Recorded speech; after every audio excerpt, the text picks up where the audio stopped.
phải hai nàng có thể buông xóa nàng không thờ má quên thị về chân xuống im đi dọc đào dọc áo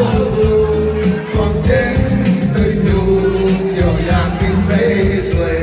xem đề xem đào đôi mai đi gạo nghĩa đề xem ta chân gì để tình đào quân con cái quê hồ lưu chia tài thế ta đã được thăm mẹ cai việc chúa đã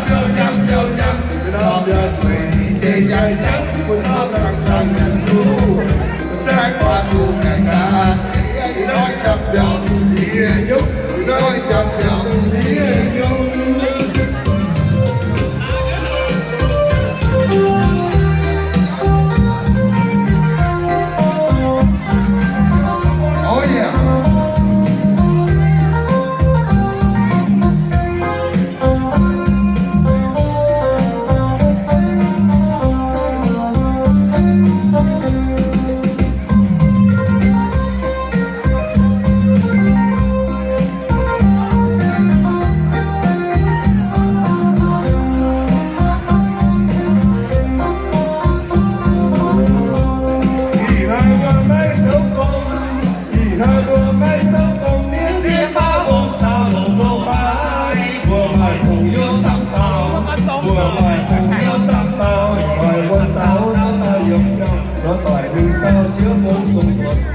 Con con cái sáng ai bước chào lời xin đi chiếc tỏi vì lúc tôi được chơi hết kia làm phim thảo luận được hai cái tên kia là chiếc sao từ một chiếc toán nhà bay bên ngõ solo còn ba hôn nợ nhờ nốt thiên cho được nhạc cho người họ yêu mà không chào mình nhớ chuyện canh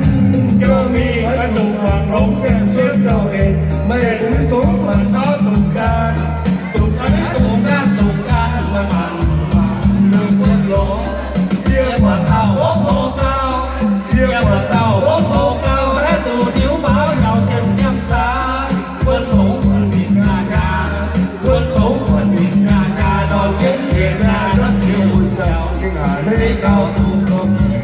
cái ngả lê cao tu không yeah kìa thảo chia họ mà tao chạy có con miếng đau nào thế chỉ vào muốn thành bay lưu bình tại tròn nhằm gác tôi thủ là làm và thành công quả xuống đều những thằng nhiều quá đi thảo tiêu thế xin nhà xin